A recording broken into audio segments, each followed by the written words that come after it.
Од вкупно 1600 владата најде работа за 958 административци кои до сега седеа дома а примаа плата. Најголемиот дел од нив ја прифатиле понудената работа и потпишале решенија, а само 10% одбиле да го сторат тоа. Тие што не потпишале, како што истакнавме и преска, ќе бидат на трансфер листа. Но ние се надеваме дека сите ќе прифаќат, сите ќе потпишат и ќе бидат распоредени на конкретни работни места.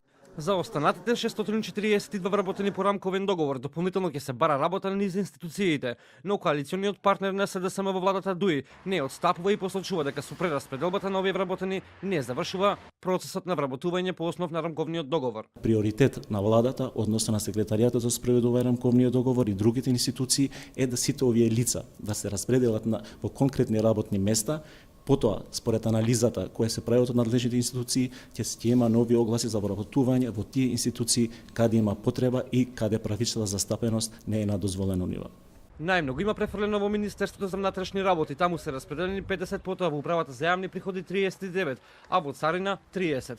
Во Клиничка болница Тетово префрлени се 28, во јавното обвинителство 26, а исто толку се и во Министерството за правда во Управата за водење матични книги. Министерството за надворешни работи добило 19, а Агенцијата за катастар 18. Во Министерство за образование и наука 17 и уште 16 во Биро за развој, но и 6 во Државен просветен инспекторат. Во Министерство за финансии 16, а 12 во Министерство за транспорт и врски. Останатите се префрлени во вкупно 224 институции и тие добиле од 1 до 10 луѓе.